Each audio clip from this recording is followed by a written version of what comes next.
We're not so close.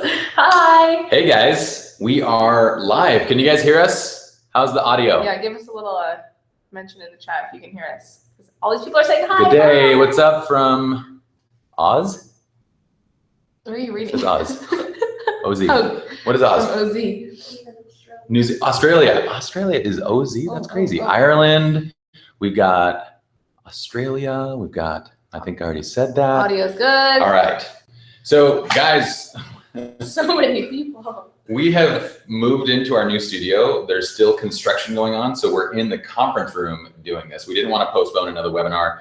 We wanted to do this for y'all. So we are here. This is Shivani. Hi, everyone. Pretty sure you guys already know her. She's amazing. And today we're talking about assisted photojournalism, like you see there in the background, except that says, assisted? Because it's backwards, and I didn't even think about that. But that's okay, because we have slides, so. Someone's saying hi from a hospital bed. Oh my gosh, Dylan, get better, man. Wow. Look at the dedication. I love it. Hey, from the Bahamas, what's up, dude? What's up, Law? I love the Bahamas. Okay. Okay, so guys, what today is we're talking about assisted photojournalism or post. We've used different terms in the past. One is post photojournalism, one is assisted. I think we'll probably stick with assisted. I like that name. Oh, yeah. But basically, we need to oftentimes help our clients when it comes to getting natural images. So what we're going to do is we're going to switch over to our presentation right here. Let's pull up PowerPoint. You screen share? No. Okay. Do you want to operate this guy? Screen share, entire screen, share. Okay, so you guys should see, you guys all see in PowerPoint. We wouldn't know if you're not. Damn it. Sorry. There we go. There we go. Okay, so assisted photojournalism, and we're going to be talking about a lot of the stuff that we've taught throughout our wedding workshop series. And that's funny that we're talking to them right now because they can't see our faces, but I'm still talking as if they can. Let me turn off the screen share for 1 second. Let's see. Oh, we got to get back over here. Okay. So a lot of these things are coming from photoshopping in the groom. No, photographing the groom, photographing the bride. These are the two latest courses on the site. And we are going to have, Chris says a little bit louder. We are going to place a discount code, which is going to be active, I think, for only a few hours, right? After the workshop or the webinar ends. Yeah. So for a 24-hour period, we are going to have a premium discount code, and the code is webinar75. So we will talk about that throughout this webinar to mention it, so you guys don't forget. But you're going to get $75 off premium membership, which includes all of these workshops that we're going to be mentioning and going through, and also it includes my favorite wedding workshop, Photographing the Bride, which is being released on a weekly basis, chapter by chapter. So. We have lots. We have lots. Okay, how do you know what your favorite is yet? We haven't even released them. It's just my favorite though. We all love the bride. All right, so let's get into this. And what we want to do is we only have about like an hour for this. I want to make sure all of you guys walk away with a good amount of information, tips and tricks to kind of help you all out when it comes to this stuff. So let's jump in. I'm going to go ahead and screen share entire screen, and then it goes wonky. And we will, some of these slides are in the courses, some of them are separate, but we'll get these guys to you as well. Okay, so why are we here? There's a previous concept, Alan Hopkins, a famous photojournalist, he made very popular the phrase F8 and be there. And basically what it meant was simply photojournalism back in the film days and even digital days. It was simply just getting a semi-wide angle lens, getting a 24-70, getting your camera ready to go, putting on an F8 and just going and shooting and being in the moments that you're documenting. And to a large extent, a wedding day can follow that same format. And I'll give you guys examples of this.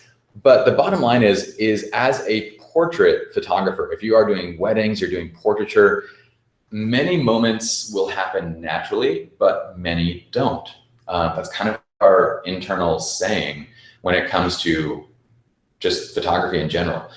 A lot of times your clients aren't going to understand what they should be doing, and it's your job to help them out. So what are some examples of moments that happen on their own? Well, these are just some Lightroom catalog, and let me hide this guy real quick so this guy isn't showing this entire time. This is just a Lightroom catalog of just some raw images selected out of these different weddings. You know, things like the ceremony, you don't need to be involved in any piece of the ceremony, generally speaking. I've had very rare cases where you're like directing something. No, well, I've had a case where like the priest is like, hey, do you want them to stand here? And I'm like, yeah, they're fine. They're just, yeah, it's good. It's good. We're good. But I mean, 99% of the time, you don't need to do anything in these kind of moments. It's simply documenting. This is where F8 and B there is applicable. Now, granted, we're not shooting F8 most of the time based on what our clients want and stylistic purposes. We're shooting very shallow depth of field. So maybe it's F1.4, F2, or F2.8 and be there. But these are moments that we don't have to have any real guidance. It's about being aware, about shooting it from artistic views. And same thing like when you get to the reception, shooting the dance floor, same exact thing. This is making sure your camera is set up the way that you need it, getting all your backlights, getting everything ready to go, and just shooting what's happening in front of you. Moments like toasts. I mean, this is a sample set of toasts. We don't have to do anything, guys. We place the lights there, and we're going to cover reception lighting when we get to that section, because we have some nice reception light setups that you can see that basically pin lights everybody. So we can shoot from, like if you look at this top left image, you can see there's actually a flash over here that's aiming towards the couple, and there's the videographer's light right here. Now we would crop this out. This is the raw file, but you can see them being lit up. And so we can shoot from both angles and have them all lit up. It's really fun process. So you can shoot documentary style, yet have these really nice dramatic images where you can shoot through the crowd and show from the crowd's perspective and everything. But again, these are moments that happen on their own. We just need to be there and be available and ready. And like the uncle in a white polo standing behind the bride she's wiping a tear. No direction in necessary, guys. That happens just purely on its own. It's beautiful. Storytelling at its finest. Great. You kind of have to Photoshop that out because I actually liked her expression. Again, moments like, the garter toss, they happen on their own. It's being there. It's capturing the smiles, capturing the moments. That's totally fine. But what are moments that often will need guidance? List here. When it comes to, and I just realized that in prepping this, I forgot to do a spell check. So if there are spelling errors,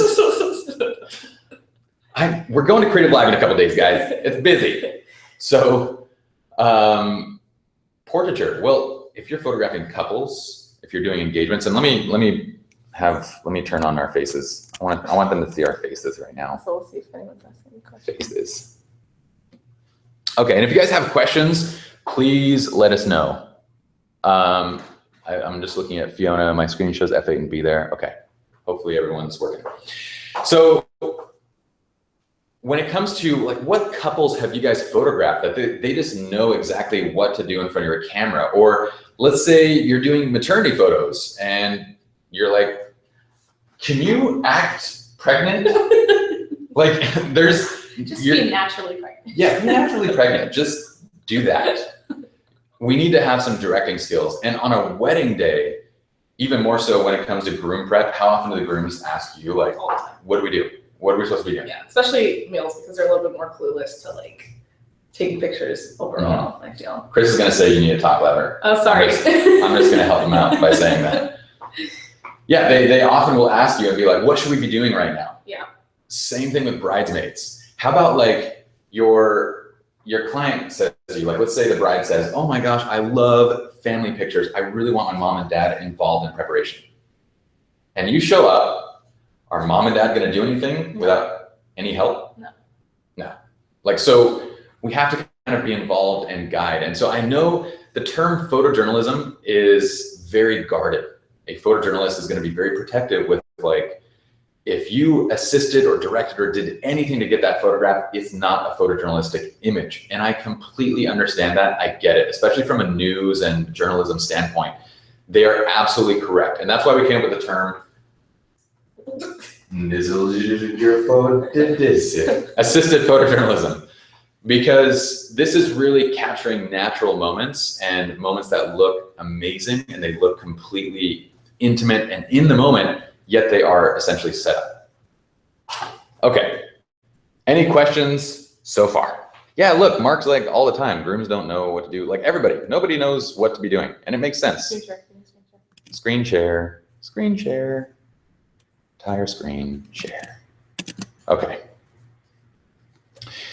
So, oh crap, let's go shift. Let me just go back down to the list here. Shift. Okay, so I feel like number one, your job as a photographer is to get clients out of their own heads. Yeah. Whether this is a wedding, whether it's an engagement session, whether we're doing family portraits, it doesn't matter. It's getting them out of the thought process that they're having their pictures taken. That's not what they're actually doing. So I have a little list, 6 items. Number 1, be their sincere friend. And what I mean by that is, have you ever met I want to say the wedding vendor that like you just know they're fake? Yeah. Like they come to you and they're like, oh my gosh, I'm so excited to be working with you. And you're like, okay, like tone it back. Like, let's take it a little easier. Be their sincere friend. Meaning I want you guys to be genuinely interested in these people, understand them as individuals. And here's one very important question. I love switching back and forth between this. There's got to be a better way. Okay. Here's an important question. Understand your clients. How many of you guys know the most important photograph your client wants from whatever shoot that is that you're doing? Do you know? Do you know what the best way is to find that out?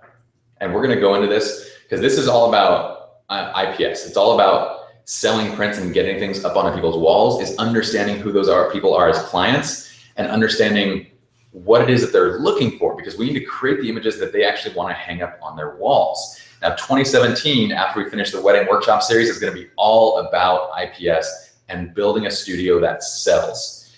So what is the easiest way? You guys hear me say it all the time. It's got to be the most obnoxious thing in the world. What is it?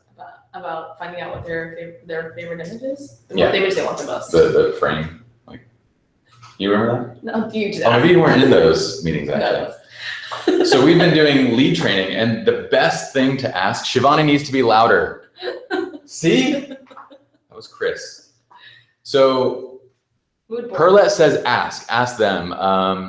Tomaz, how long is this webinar? He's bored already. He's like, we're done. How long is it? This is going to be about 45 minutes to an hour, but we will post it online.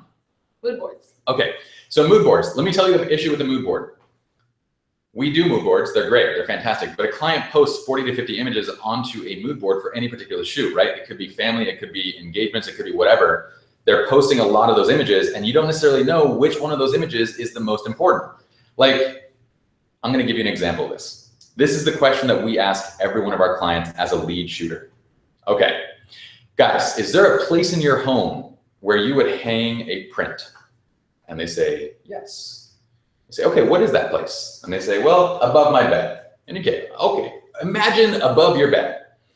What is the one photograph that you'd want to put in that place? Now, this line of questioning, and even if they say, I don't have any wall space, or I don't have any place in my home, say, imagine it. Imagine you have a fireplace and you have one spot to hang a photograph. What would you put there from your engagement shoot? What would you put there from your family shoot? What would you put there from your wedding day? What would you put in that spot? This does several different things. Number one, it gives them the understanding that they have a limited amount of real estate, right? You only have so much wall space in your home to put something up. Mm-hmm. So these people have a limited amount of real estate to put something up. They immediately start to think, what is the most important thing to them? Once a couple said, a photo of our wedding night. Awkward. Perfect. I'll just be in the corner, guys, while you do your thing. I wouldn't even know what to say to that. But what this does is it creates a limitation. And I'll actually ask the client, because they'll say, well, why do we need to decide on that now? And I'll say, well, you posted a bunch of these great floral images to your mood board. These are fantastic. You would probably want to share these on Instagram or on Facebook, right? They're like, yeah, I love the details. I love the chairs and I love all the placement. It's so beautiful. Oh my gosh, flowers everywhere. Okay, really? Back from New York and you're already, okay. So, and you say, yeah, I'm gonna capture all that stuff, but are you likely to hang a picture of flowers on your wall? And then they go, no. So immediately they start to work backwards and go, what would I actually want to put on my wall? This is the single most important question you're going to ask, because when you get out on the shoot, you're going to be actually looking for the photographs that they value the most, and you'll understand that.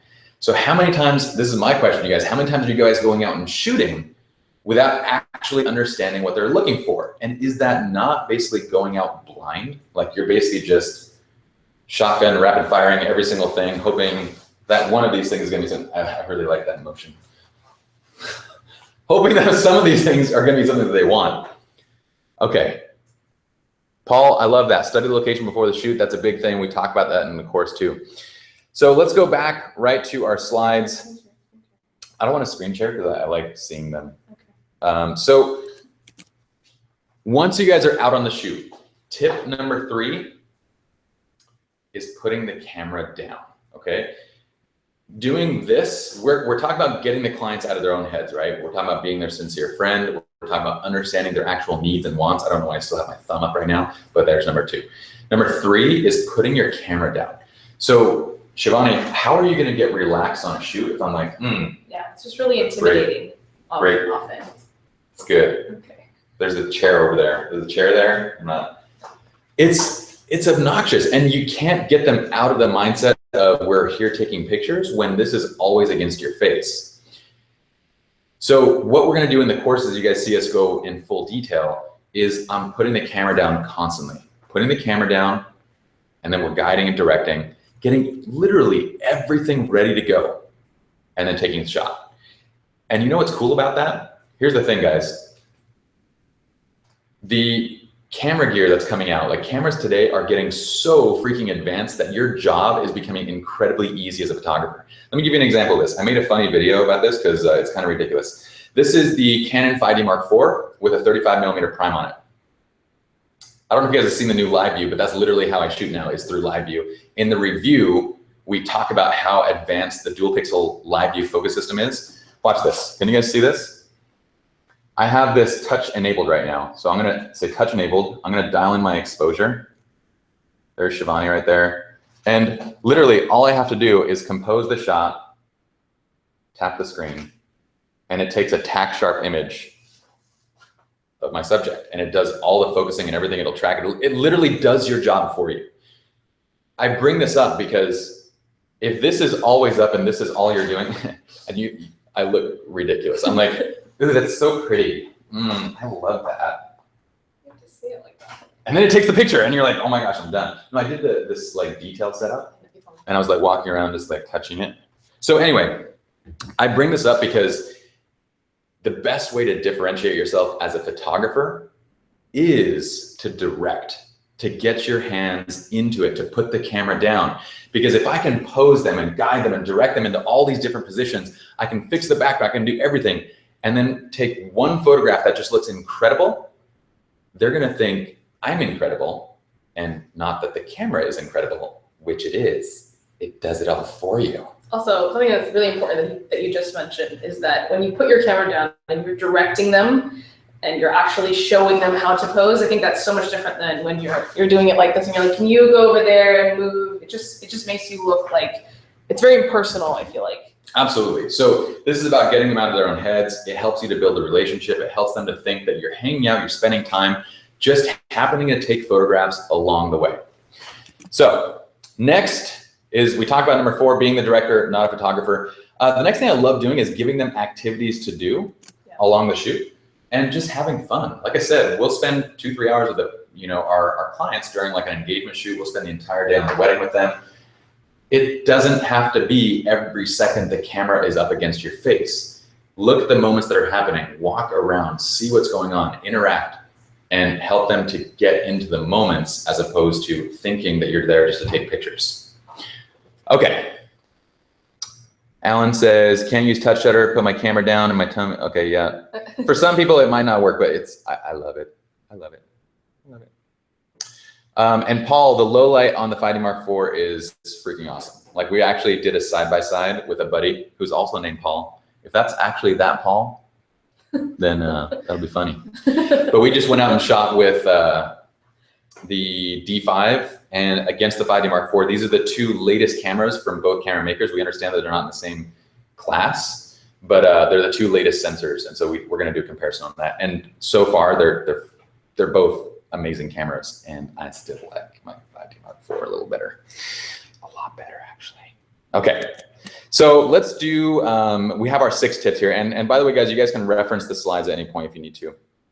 So what I want to talk about now is cues and directing. Let me go ahead and switch this back to the slides, entire screen. Okay, so here is the talking points for getting them out of their own heads. If you want to screenshot that, again, we'll make the slides available somehow. You know, we'll ask you to fill out your name, your email, your zip code, your social security number, basically every bit of important information, including how many babies you have, and then we'll give you a free PDF download of the slides. Oh, yes. I'm just kidding, guys. Okay, so cues and directing. That's the next thing I want to bring in. This is where, and let me just go full screen on this.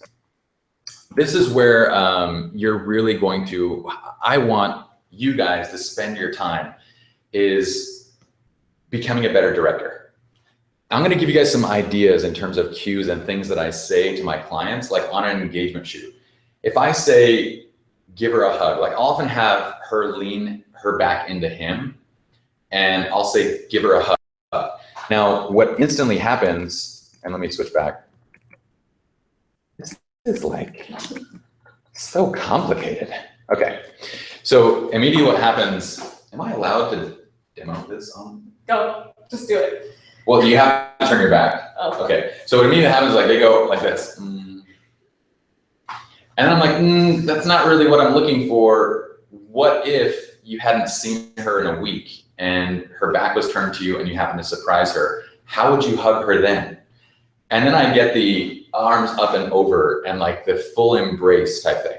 So those are cues and moments that you're gonna give to give them a sense of motivation of what you're looking for in the images.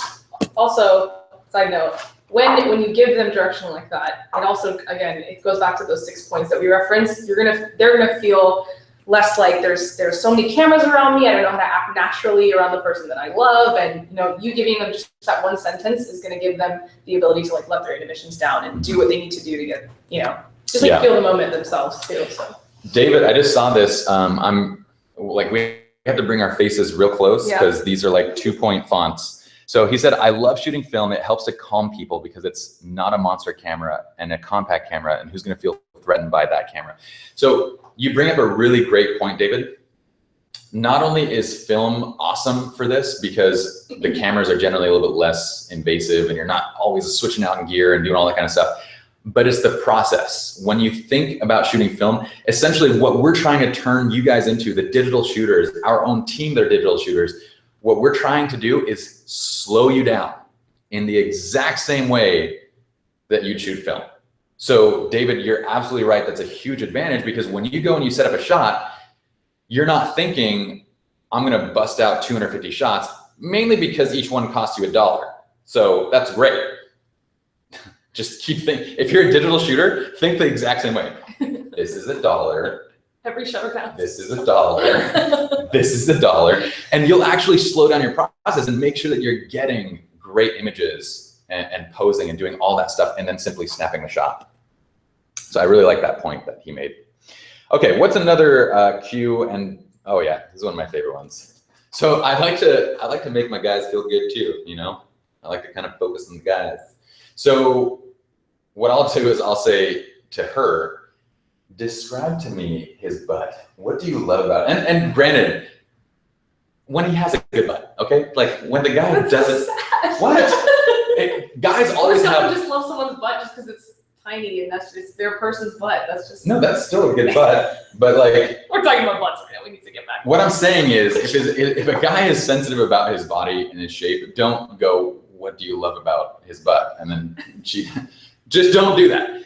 Understand situations, but there is always beauty in each of your clients, and what you do is change it to something else. Like I'm goofy and I like to say things like butts and that kind of stuff because it makes it funny, and you get great reactions when she talks about how she likes to grab it, what she thinks about it. But you can also say, "What do you love about his eyes? What do you love about his smile?" Yeah. Like just get her talking about him, and it can lead into really nice shots. Yeah, that's how you get like candid laughter too. I think a lot of photographers struggle with like we've always feel the pressure to make jokes on spot in order to get people to candidly laugh. And I think these one-liners just to have in your back pocket are like perfect for, because like as soon as you say the word butt, people will start laughing. Unfortunately, it's just one of those words. So like Justin asks, "Pi, how do you know when a guy has a great butt?" You know what? Let me just show you guys. I'm kidding. Stop. Is that our Justin? I know. I wonder if it is. You suck, bro. All right. Is it advisable to show them any particular poses in phone? I feel sometimes that clients judge us for pointing out the lack. Yeah, so Tage asked a really great question. I generally don't like to pull out my phone and say, "Hey, let's do this," because I do feel like that kills your creativity and it kind of makes it look like you're copying somebody else. So what I've done in the past with something very similar is I'll like when nothing's going on and I know that they on their mood board they have like these very generic poses, which I think is what you're referring to. So what I'll do is I like say I gotta take a quick bathroom break. I look at my phone to see something a little bit more original in terms of posing, and then I'll come back and then I will pose them that way. I won't like show them like this is what I just researched and this is how I want you to pose. I think it's more about the subtlety of having it again in your back pocket and then bringing it out when it's needed. So if you do find that there are generic poses that they have. I want to take a moment. I think that was great. I loved everything you just said. I need you guys to know whenever I'm doing a presentation, this is what my friends are sending me during the presentation. So Tim writes, oh, that's backwards. So, "You are incredible. Love how girly you look on camera. It turns Trevor and me on." That's from Tim Irick and Trevor Daly. So thanks, guys. How do you find alternatives when you run out of ideas? Constantly researching. Okay, so Naz, I want to tell them to go to the foundation posing framework, because the posing framework that we've done it in literally every course. We've done it in natural light couples. We've done it in more advanced depth in photographing the groom, photographing the bride. We're going to do it again in photographing the couple.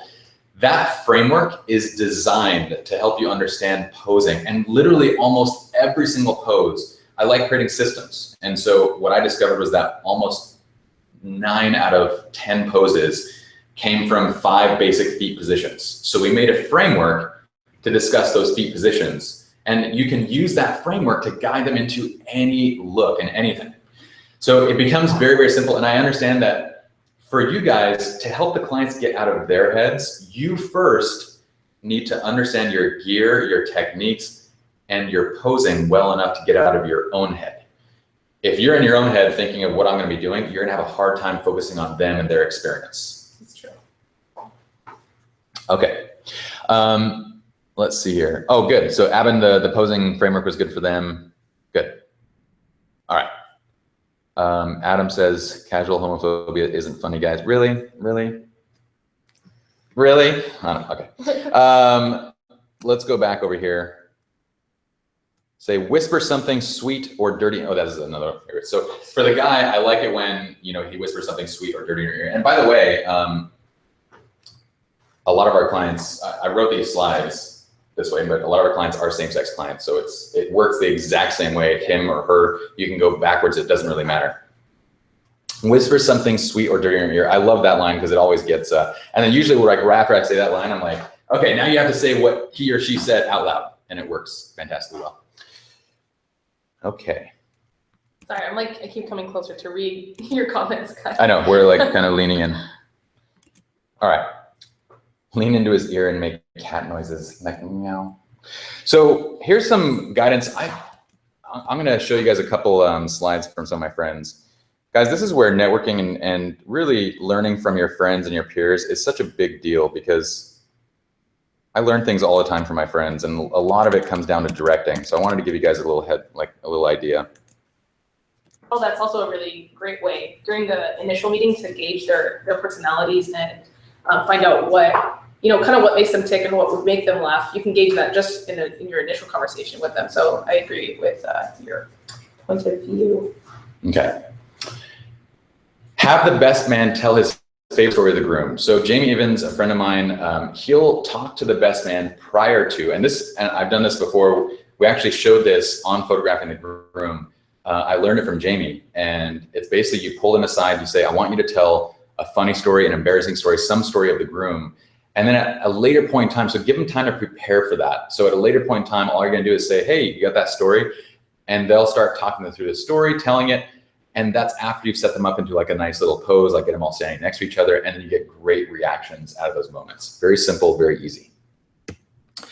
From Christina Zen, tease her with an almost kiss. Again, it works either way, tease him, tease her with an almost kiss. But they basically bring their lips in close and then kind of pull back just at that moment right before a kiss. Works incredibly well for these really close, intimate shots. Trevor, make a flying V, like in the movies, or like in the movie Mighty Ducks. Again, another very simple thing. And these are all about presenting things that they would understand on their own, right? Like things that they would actually have been like, oh yeah, I can actually remember that. That's what it would look like. We're gonna do that.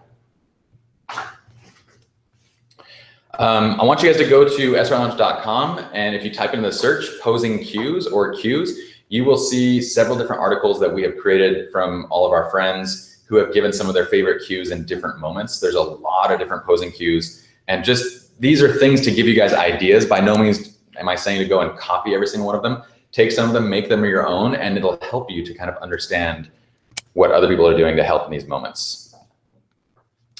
All right, so case study wise, I want to go over some examples, and let's just check real quick to see if there's any questions. Are there any questions? Justin, I like to tell the wedding party, line up in order of worst to best looking. That's great. That's a great Good line. Good line. Okay. I know, John Francois, bad Justin. You know what, Justin, like, I don't know if that's our Justin or not. It might be one of our writers. I think, I'm pretty sure it is our Justin? He's on vacation in Australia right now. I don't know if it is or not. It's just Justin. Anyway, Justin. Okay, so everybody is gonna have their own thing, right?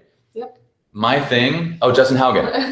Thanks, Justin Haugen. It's not Justin Lynn. I was like, I didn't approve of that one. Okay, but everyone has their own thing. And really, it's not a matter of, a lot of people go, well, they get like, there's people that get offended with my style of jokes. Okay, like I like awkward jokes. I like, potty humor. I like all these different things. That's me, and that's who I am. And if that's who you are, your clients will be fine with it. They'll naturally gravitate towards that. It's when you're doing things that are not you. When you're doing things that are not sincere to you, that's when you could potentially offend somebody or say something that, is kind of off color or whatnot. All right. So use what works for you. That's my point. Any questions? I think we're good. Good. Yeah. Okay. All right, so case studies. I want to go ahead and bring up our slides. Let's go entire screen.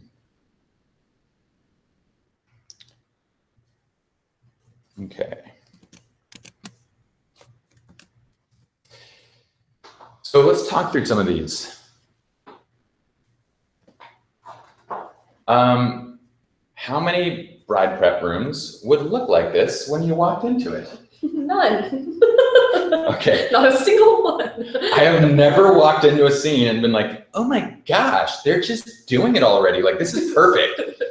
This has to be set up to look like this. It has to be done. It has to be posed and arranged. And this is one of our favorite things that we'll do is we'll put like all the bridesmaids in a position of helping out. We'll stagger them in height and size. You'll notice that in this particular shot, I placed each of the individuals over the highlights. So she's over a highlight, she's over a highlight, she's over a highlight, she's over a highlight.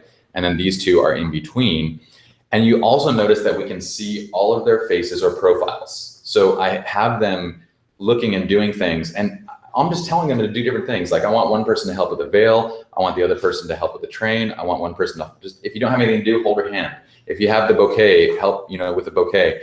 And then once that's started, you simply say, perfect. Now girls, just help her to get ready and help make sure that she looks perfect and she looks amazing for her wedding day. And then it'll automatically start happening and unfolding in front of you. But never does this just naturally occur, right? Also, so in terms of talking about assisted photojournalism, like I said, it's something that you set up and then you kind of just let things happen. I mean, obviously he didn't tell these girls to like naturally just giggle at the bride, that happened because they do feel a little uncomfortable in such a posed situation, and then they'll just naturally, candidly just start laughing and smiling and giggling, and it'll just come effortlessly for them. Yeah. This is something that we cover a lot in wedding workshop for the photographing the bride, because we'll take you behind the scenes and you'll see Piancey like directs our bride and the bridesmaids, and so you definitely want to check that out. Well, and on occasion, there will be those times where like I'll even run out of material like by the end of the day, and I'll say, you know what, girls, just awkwardly laugh, and they will like awkwardly laugh, and then I'll say awkwardly laugh and then stare each other in the face, so those are things that I'll fall back on if I need to, but I don't use it more than once. Like if you just say awkwardly laugh every single time they're together, it just feels weird. Like, so pose and direct and help them to get into the moment. And then once they're doing that, so at this point I just said stand up and keep going, and they just did that, and I'm just moving around the scene now, shooting different images. So you can't say that these aren't basically in the moment. They are assisted, they are helped, the light is great, everything looks nice, but they are still natural and they still convey what's going on. Again, just moving around to the backside as they start working the dress. Okay, this is another sample slide. So the previous shots, these were on the 5D4. This is when we got the test unit. We actually did the review with the test unit for this particular wedding. So you can see these images actually in that video. Okay, another wedding, 5D Mark III, 50mm, 1/800 of a second, f1.4, and ISO 100. Same exact thing. Help her to get ready. If somebody doesn't know what to do, like if everyone, look, she's got the zipper, she's got the train, she's got the front of the dress, she has nothing. So I just say hold her hand. And usually what I'll do is I'll place the sister in that spot, or the sister or your maid of honor. So that the closest person to the bride is basically holding their hand. And also just a little bit about this one. I think your prep room was like super disgusting, right? Like yes. No good light. So he actually took the scene outside. And once again, that is a part of assisted photojournalism, right? You're changing for your convenience and for the convenience of the images, you're changing your settings, your external settings, so that you can essentially make the best possible photograph in the scene that you have. Yeah, and here's something I want to point out real quick before we continue. Let me go ahead and jump back to questions so far while we're looking at our presentation. Tears start falling, works like a charm. I do the same pie, but with their mom. Yeah, Mark, I'm going to show you. That's perfect. I'm going to show you an example of that too. Yeah, for those of you that joined in just a little bit later, do remember that there is a premium discount code. You get $75 off with the code webinar75. I know Chris just like mentioned it in the chat, so I just want to make sure that you see that. But Alpine is writing something. It's also not gonna work. It's not backwards. Yeah, they told us that. No, are you writing back? It's not backwards. Dang. Oh wait. It's reflecting it because of. So if I say story, this is what I deal with. So it's not actually backwards. It's not backwards. Just write it normally. Oh, perfect. That's amazing. Okay. So what I want you guys to be thinking about in every one of these scenes, and we talk about this literally in every wedding course in complete depth, is thinking from a story format. If you guys want to sell wall art, if you want to sell album spreads, if you want to sell literally anything, it needs to be more than just an image, a nice photograph of a scene. Hey, bro. I couldn't, yeah. It's fine, Dustin. We're good. Okay, so what I mean by that is you'll see from the sample slides is the easiest way to remember this is to go wide. I was just going to bring this up. So one of our members, Sunny, commented saying, like, for a small hotel room, I can get the party, well, hold on. I only can get the party seated on the bed for a group shot. Usually I just get closer for the shot. a great example of probably what Pi's going to talk about right now. Medium, wide, tight. Somebody insulted me. I insulted you put on a nice shirt for Shivani and not for me. You could just focus. This isn't a nice shirt. I don't know why you think this is a nice shirt. That's hilarious, by the way. Wow. I was about to say that I'm used to insults. She just proved it. Okay, so when you're thinking about story, the easiest way to do this is to think wide to medium to tight. Or if you start in tight, just go backwards, basically.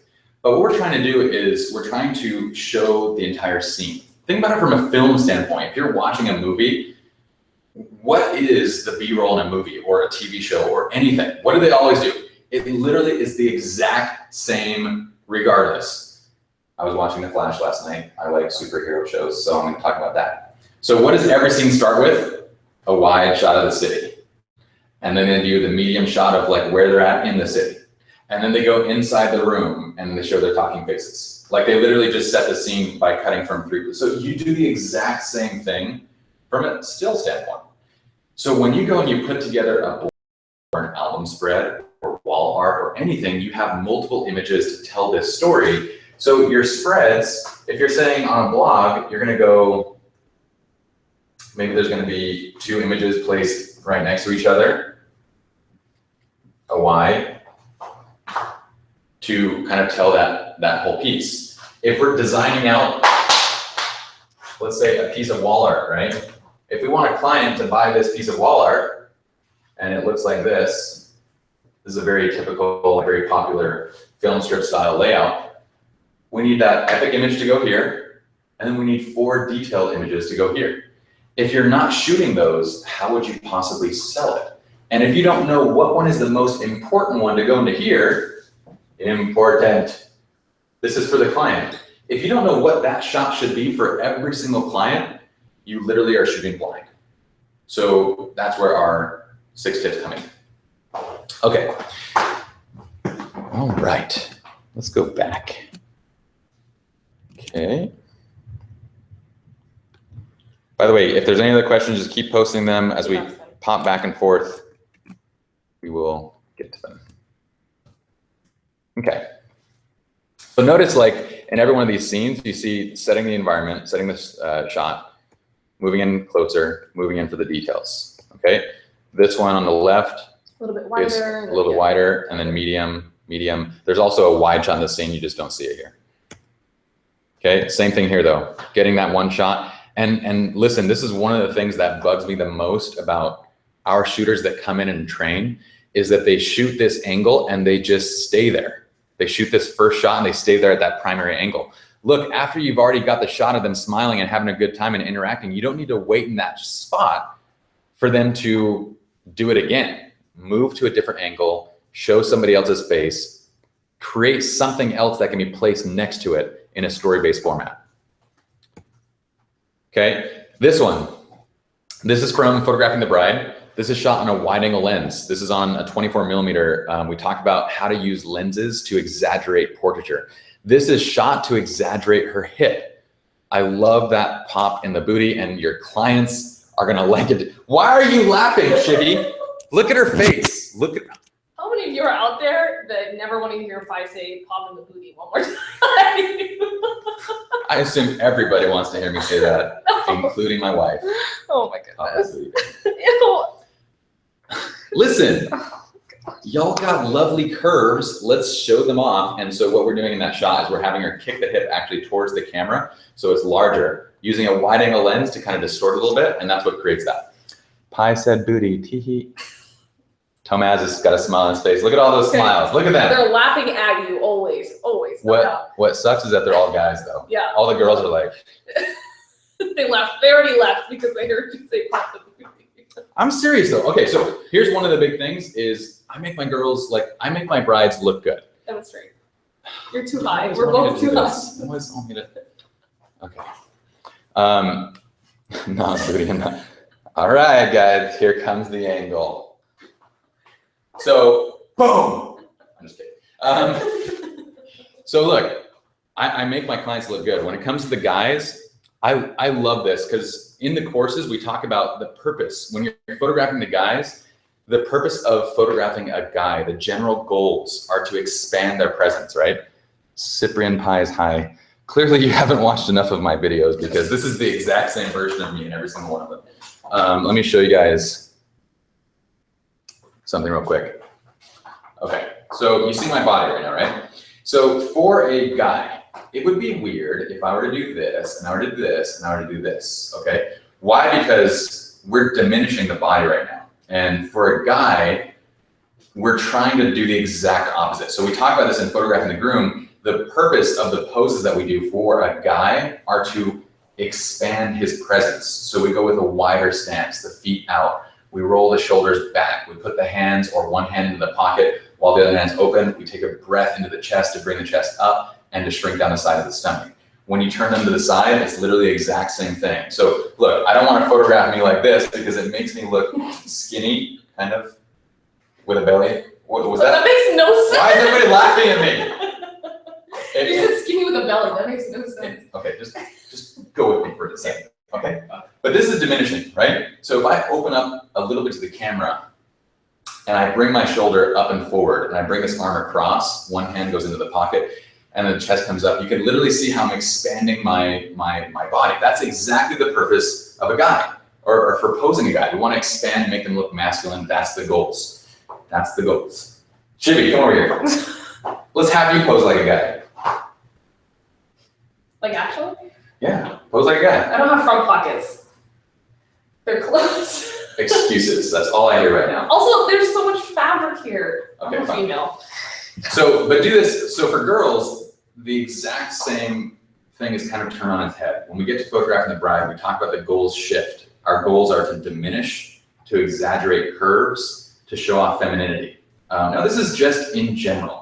A lot of girls might want stronger stances. They might want those things, but in general, you can bet that 8 or 9 out of 10 times, this is what's gonna be most flattering. So that's where, if you were to do this with me, so I don't look like I'm just doing this by myself, we have people that are afraid that I'm apparently homophobic, so. Which I'm not. I'm fine, I'm fine, okay. I'm fine. So bring the knee across, okay? So that, if you're wearing a dress, this automatically creates an hourglass shape in the dress, right? Now, all we have to do is show it, because if our arms go from one side to the other, we can't see through. So we need to show off by either bringing a hand to the side, one hand forward. We need to have some space between the arms, that kind of stuff. So this is the goal of female posing, and that's where the course can really help out a lot in seeing that in depth and in detail. This is not a lumberjack shirt. Okay, let's get back on topic. Okay, so let's go back to this shot, because this was very, this kind of involved everything from the course, and that's why I liked bringing it up. Okay, so this particular shot is me getting into this pose where we can see her entire form, figure. We see chest, we see hips, we see everything. We can see a little bit of the flowers, we see her face. I had her look back, and once I had her in this position and I brought the camera up, I said, look back to the camera like I'm Kobe Bryant. When we were talking, she's a huge basketball fan and she loves Kobe Bryant, and he's, of course, now retired. But back at me as if I were Kobe Bryant, and that's exactly what she did. So it was simply using a cue that worked for her, because this was a styled shoot for the educational course, so she's not getting married. If she were getting married, I would not go, yeah, you would. Look at me like I'm Kobe Bryant. I would say, look as if I were your husband-to-be, okay? But in this case, she's not actually getting married, so I said that. So these kind of emotions and reactions, that's like the expression is your, I want to say it's the cherry on the cake. It's that final piece, your icing on the cake, cherry on the sundae. There we go. It's the icing on the sundae, guys. So it's the cherry on the pie. Oh my God. It's okay, something. So the expression is like the last thing that we finalize the image with, but here's the thing about the expression is that it's the most important piece. So if you leave it off, or if it's not quite right, or if it doesn't fit, it ruins a photograph. But if you try and get the expression before you do everything else, including the composition, including the pose, everything else, it's very difficult to get back to the pose and do all that kind of stuff. So it's always the last thing that I look for and the last thing that I will queue up as soon as everything is ready to go. All right, moments like this, I love. This is mom, this is sister. I simply said, Mom, can you hold onto her arm? And sister, can you step in close to her and wrap her up? And just have a little chat. And I placed them right here from the window. I actually placed a mag mod with a flash outside the window just to add a little bit of extra light to the light coming through the window. And at that point, I simply just directed them and said, you know what, your daughter's getting married right now. Would you like to impart any advice to her? A very simple line. I think I heard this line originally back from Jerry Guionis like 8 years ago when I first came into the industry. It's something that I still use today. Jerry's whole thing is remind them what they're doing. That's it. That's all you have to do. I step back and we capture the shots. This is the exact same thing. Putting them into a scene. I place them in a way that the bride's face was in the shadow because this shot is not about the bride. So when you're looking at it, this shot is really about her parents and their emotion and their reaction. Now, I'll tell you this, guys. Let me flip back. I want to show you my face for this because I have a feeling if I don't show you my face, someone's going to be offended. Okay, look, I am deeply into the Chinese culture. I am half Chinese basically and half American, and I just look Iranian. I'm like a coconut that has a lot of Asian inside of it. Oh, goodness. So, why are you opening up the store? You want to buy something right now? What are you doing? Consumer side coming up? Okay, so what I'm saying is that inside the Asian culture, showing emotions and showing feelings and that kind of stuff is very, very difficult to do. It doesn't often happen. So, what do you do in these kind of scenes? You help them to kind of encourage and coax. And in that scene, it was literally the same thing. I said, I want you to say something sweet to your daughter before she walks down the aisle. And for dad, I said, it's difficult if you ask an Asian father to say something beautiful to his daughter. Say something beautiful to her that makes her weep. He's like, you look better than you did yesterday. Like that's literally like an Asian dad would be like, but if you just say, look at your daughter, smile as if you understand how important this moment is, or smile at her because this is the most gorgeous you have ever seen her. If you tell them in those kind of moments, it's easier than having them describe. Don't understand these different kind of cultural kind of biases. Asking an Asian family to use words to describe their emotions is not generally like going to be the best idea. I'm using my hands a lot. Is that okay? Are you okay with that? Are you judging me right now? I feel like you're judging me right now. I'm always judging you. All right. Ben, show off my Chinese language skills. No, it doesn't make any sense right now. It's literally how I feel every time I go back to China. My wife's like, he speaks like these languages. And I'm like, okay, let's turn on the show again. All right. So make him cry. Think about how much the wedding costs. Max. That was beautiful, Max. That's a good one. I want to steal that, Max. Think about how Mark, much number costs. one. Mark. Oh, that's Max. Sorry. Okay. All right, let's go back over here. I want to show you guys another. Oh, we got a screen share. What time are we at right now? You're at 2:55. Yeah, 5 minutes. Okay. Okay, flip back. Got it. I have to twitch like I feel like I'm entering nuclear launch codes right now. Every time I flip from, it's ridiculous. I don't understand what's happening. Okay. So this was a shoot just this past week actually, and these are my clients that came in from China specifically to shoot with me just for a couple days, and they said that every photograph that they have of them back home is something that they didn't feel like was natural and it wasn't them. So they said they want something that's natural, they want something that's organic, they want natural expressions. They don't want to go to a green screen room, take pictures in tuxedos and have the background swapped out to a big gigantic ballroom, which is very typical for like Asian kind of photography. That's the style, that's what they do. Why are you laughing? Like, it's true. So ludicrous, like I just can't. Trevor Daly has posted the photographs of me and my wife. Okay, so the very first photograph, and I'm going to show this because we're going to do a full course eventually on this entire process, but this was literally the first photograph of the entire day, one of one. And that first photograph started after, and you guys have probably seen me do this. I will pose them, I will guide them, I'll do the entire foundation posing framework for them, and I'll guide and help. I'll place them in the first pose, I'll get my camera settings, I'll do every single thing. And then I'll say, okay, I'm gonna take our first shot. And this is gonna be the best photograph that you two have of each other so far. We take that photograph and I show them, and they were like blown away. Now, this is a very simple photograph, right? There's nothing like crazy about this, but it was everything that they wanted in one single photograph, and it was the very first photograph of the day. So if you can do that with your clients, just imagine what their impression is gonna be. So we go through this series, and you'll notice that in this series, we follow the same kind of structure. I can't go too wide in this set. We did go a little bit wider, but you don't see it in this sample set. But we can't go too wide because the ground isn't that pretty to look at.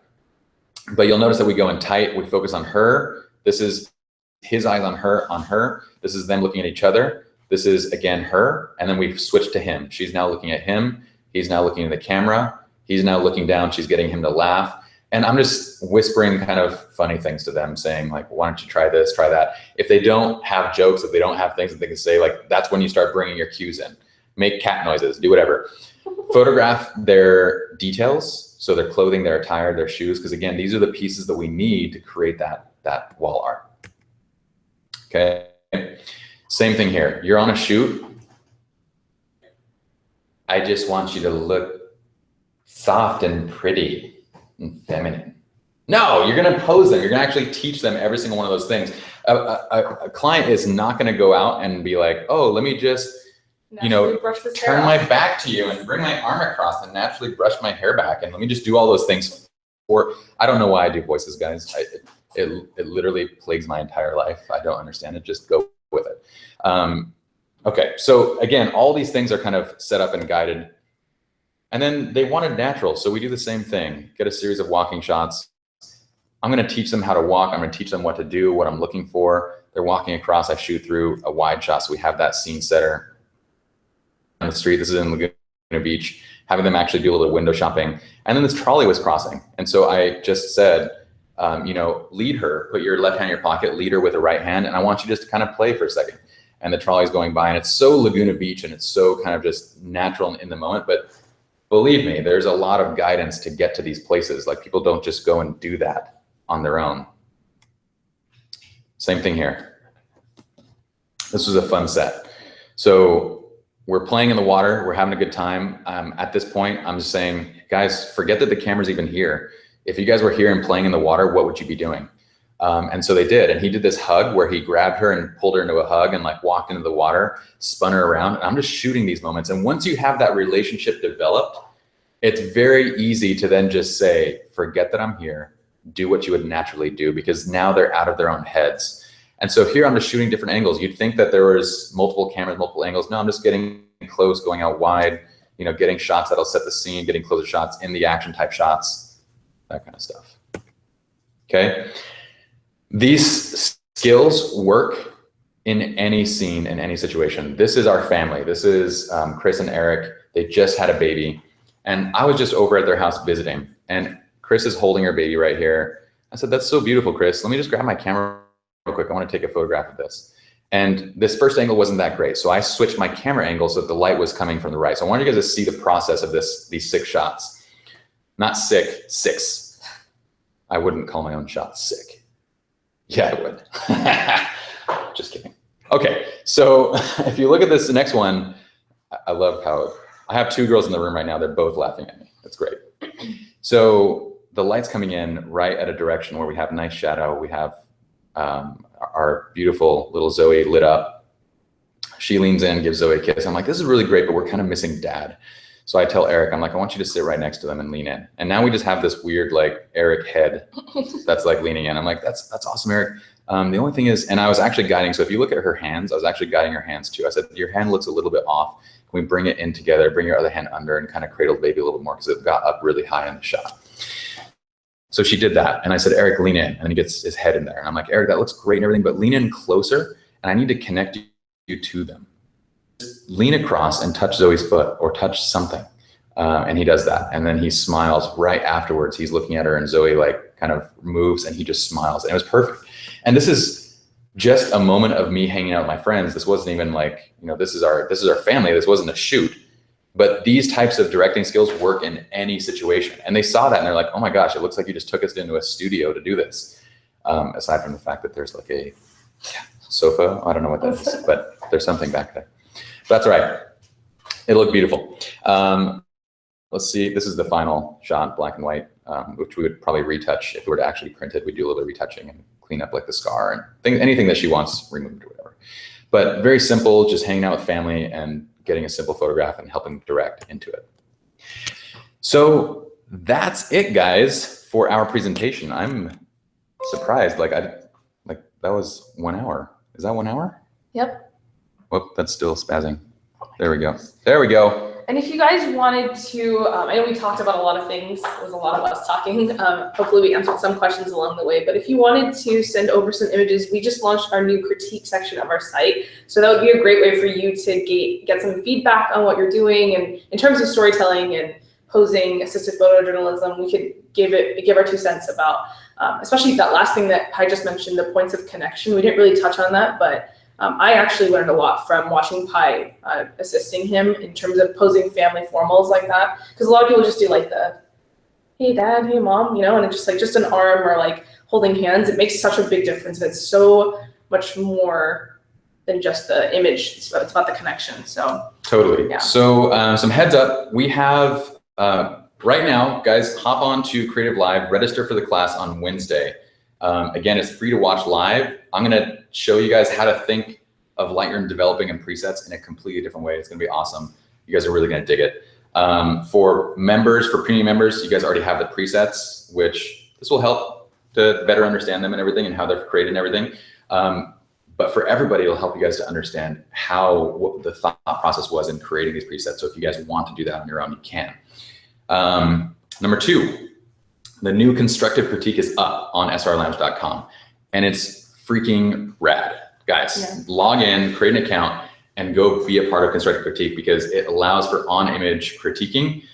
Premium members get up to 20 images per month, and I try and get on there every single day to help critique our premium member content. And then we have the community and writers and everybody that helps to critique everybody's stuff. So free accounts, you get up to 5 a month that you can submit. So join us on that. It's the best way to get critique on the images. And then also we have the discount. Yeah, Chris just posted the critique link right there. So if you wanted to check it out, now would be a time. Cool. We have a discount that will be active for the next 24 hours, you said? Yep. So for premium accounts, I think it takes off like $75 or something like that. It's called the discount code is webinar75. Chris is on it.